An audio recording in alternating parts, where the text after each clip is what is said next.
Welcome back to The Pulse. Now, the month of October is Breast Cancer Awareness Month, and all over the world, governments and various institutions are drawing up programs to sensitize people on breast cancer. But this year's celebration comes amidst a pandemic. The West African Center for Cell Biology and Infectious Pathogens, which has played a crucial role in the fight here in Ghana, is rolling out a program to support breast cancer. And joining me in the studio for more on this is Dr. Lily Pemka.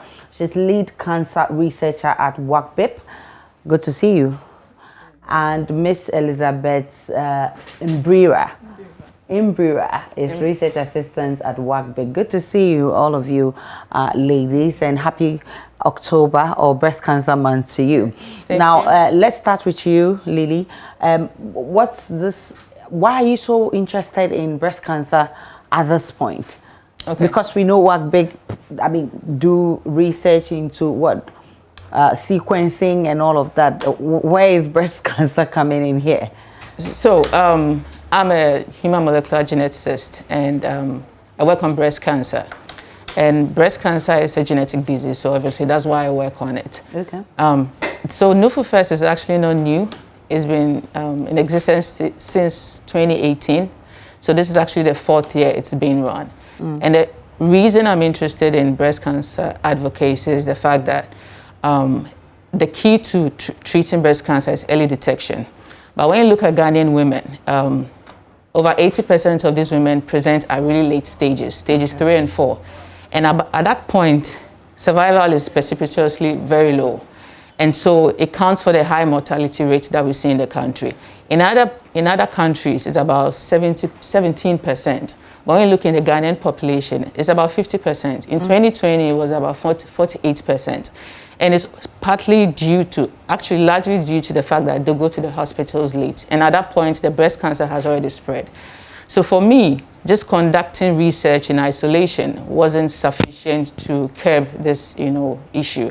So in 2018, we decided to add, breast cancer advocacy, so there could be a more immediate effect, on the fight, in the fight against breast cancer. So it's to raise breast cancer awareness, so these women are aware that it's a disease. So once they detect any abnormalities in their breast, they then seek early help, because the WHO clearly states that the key to treating breast cancer successfully is early detection. Okay, Elizabeth, tell me, let's talk about your research project. I want you to tell me a bit about, what you've been finding in your research. Okay, so Dr. Pamka is actually my supervisor. Okay. She has this broad research theme, under which graduate students at WACCBIP at the Department of Biochemistry, Cell Molecular Biology, where we undertake various projects. So part of that involves investigating the role of certain molecules in and their role in cancer. We do human genetics research. We also do in vitro research, just to help us to explore the role of certain molecules, like I mentioned, as well as microorganisms, and their role in breast cancer. Dr. Pemka, you want to add on to what you've been finding out in those researches? Okay, so far, what we do there is to, like she mentioned, sequence. Like I said, breast cancer is a genetic disease. And there's a vast disparity when it comes to research and then treatment, post-treatment care between developed countries and other parts of the world. And because breast cancer is a genetic disease, and when it comes to genetic disease, it does present with racial and ethnic variations. We all get breast cancers, but when it comes to different populations, there's some peculiarities that we need to explore, especially if we want to, identify targets that could be druggable to help treat our population. Because most of the research in breast cancer are done in Caucasian populations. And like I said, it's genetics. So there are certain differences. So we can't always just, copy and paste certain treatments. So my plan is to conduct genetic studies, sequence genomes of women who have breast cancer, and identify these peculiar mutations or variations that are predisposing Ghanaian women to breast cancer. And so that's what my lab does. We also, like she mentioned, we also do some validations. And so we've done some sequencing, we're still analyzing some data, and we've done several other studies to characterize already known targets that have been identified. And also, we also even test certain compounds for anti-cancer properties.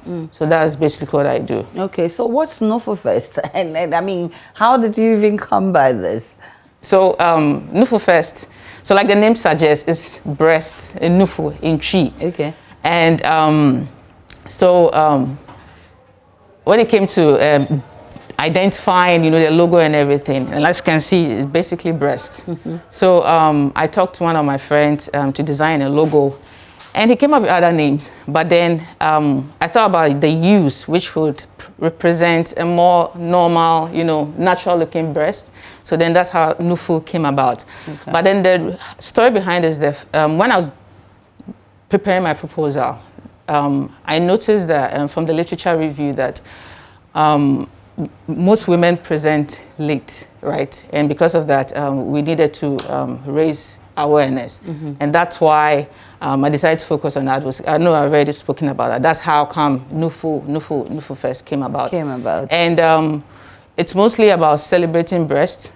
Breasts are key, intricately tied to our existence as human beings, because babies receive complete sustenance from breast in the form of breast milk. Okay. And so we try to put a fun spin on raising awareness by, celebrating breasts. And once you appreciate these breasts, then you tend to take more care, of them. So that's how Nufu, we try to, approach breast cancer advocates. Make it attractive. Yes. Making it NufuFirst. Yes. So how different is NufuFirst from all other breast cancer campaigns, Elizabeth? I guess the way we've packaged the festival, it's such that, I mean, we have it over a period. So let me take this year, for instance. We are doing it over about 3 days at different times. Okay. And formerly in the past, we had free screening where you have tons of women at the various areas that we went to hold these outreaches. And you realize that they are really impacted. Some, you have lumps detected, and then they are referred to, hospital facilities for further investigations and treatment. And besides that, I mean, we also have, we include as part of the awareness, we distribute tracts and we share information, and you realize that the public generally, some portion of the population that we come to engage with, they really do not have much information about it. So you realize that it has a lot of impact in their life, besides the fun that we have during these occasions. Yeah, I'm sure. So it's over 3 days. She mentioned 3 days, but this is spread over the entire month. So it's the entire month, but then we have specific events at different locations. This year we're going to be at Tema Station, Legon Campus, and also at the mall, actually 4.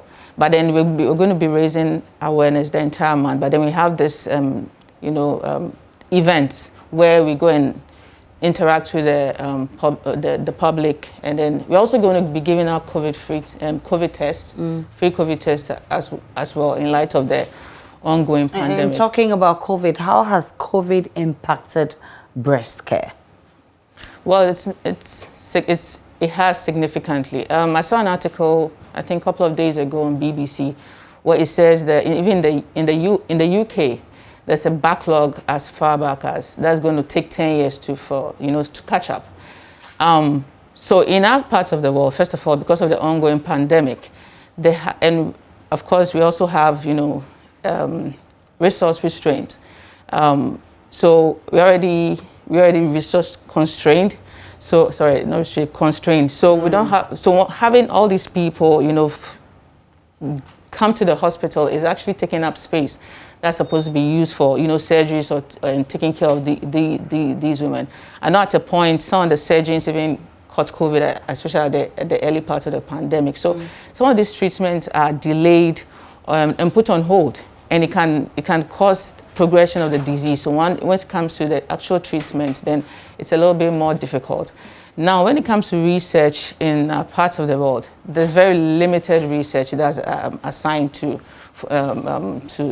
cover breast cancer research. Okay. And now breast cancer is really low on the priority list, and it's dropped a little much further. Because when it comes to COVID is #1 practically in the world over. Yeah. And most of the funds also come from foreign agencies. And now they've reassigned their funds to COVID. And even some of the funds that are still coming to this part of the world are now being, assigned to for COVID research. Okay. So why should men be bothered about breast care? Because, I mean, in all of this, you're asking men to also join in the campaign to create awareness. Why should they be bothered?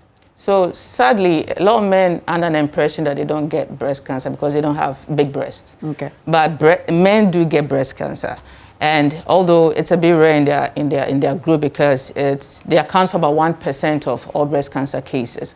But they do get breast cancer, and unfortunately, it's actually higher in men of black ancestry, and partly due to genetics, but it's a bit higher in their population. And men tend to even die a higher chance of dying from breast cancer because they don't really check, because they don't expect to get breast cancer, so they don't take measures to even check their breast. So men need to check. So, and as a black man, like I said, they have a higher risk of getting breast cancer. So they do need to take it.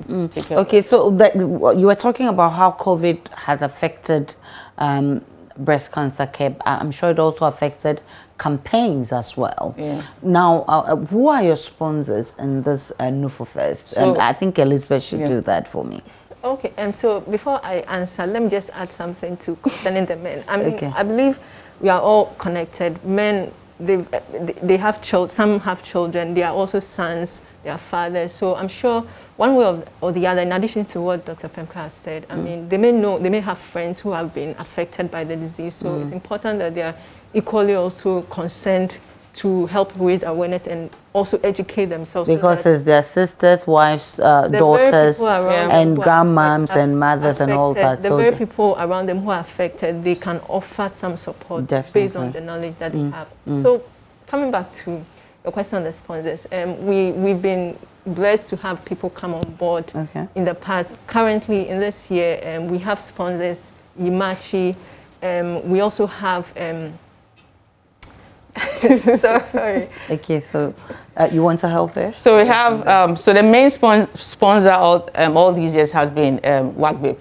Yeah, WACCBIP has been the main sponsor. And this year we have Yimachi, which is a genomics company involved in cancer, in a bit to promote or accelerate biomarker detection and precision medicine and cancer detection, early detection and whatnot. And then we also have the Organization for Women in Developing World. And I have a grant, a breast cancer grant to them, and part of the grant is covering part of the event. And also we have Precision Medicine. It's a lab in the US, a Ghanaian who's based in the US, and they're currently helping out. And we are open to new sponsors if they're willing to. Okay, so let's take a break and then come back and wrap up this interview. Welcome back to The Pulse, and Dr. Lily is here with me. Elizabeth is also here with me. How do benevolent people who want to support this campaign, what can they do? So they can reach out to us. I don't know if you have our details here, but if they can contact WACCBIP and they would connect them with me. All right. Yes. Thank I don't know you if you have so our details. much for the good job you're doing. It's Breast Cancer Month. All of us need to get on board. So your activities, you outlined them, but exactly when is this starting? When is it ending? Where can we also be part if we want to join? Okay. So the first event is on the 7th of October at the Tema Station. And then the next one will be on the 13th, which is No Bra Day. Okay. So we want to... we'll have to take off our bra. Yeah, we are welcome. Pictures. Yeah, and that'd be post nice. or come there with without bra. That'd be great. And then you just tag us. Yeah, we'd like to see that. So yeah, interesting. We want to take advantage of the the hype that's raised around No Bra. Everybody gets excited about breast. And then on the 13th, that's going to be at the ANC Mall. And on the 16th, that's going to be at the Accra Mall. And then finally on the 28th of October, it's going to be on campus, University of Ghana campus. Okay. All right. So if you want to join Tema Station, ANC Mall, and then Accra Mall, and then Legon campus. And Legon campus. So viewers, if you want to join this, and don't forget the no bra there. You can take off your bra, take a picture, and tag them, me, right? Yes. Not just me. Everyone. It's Nufo Fest Day, and thank you so much, Dr. Lily Pemka. She's lead cancer researcher at WACCBIP, Miss Elizabeth Mberba. She's research assistant at WACCBIP. I'm grateful for your time.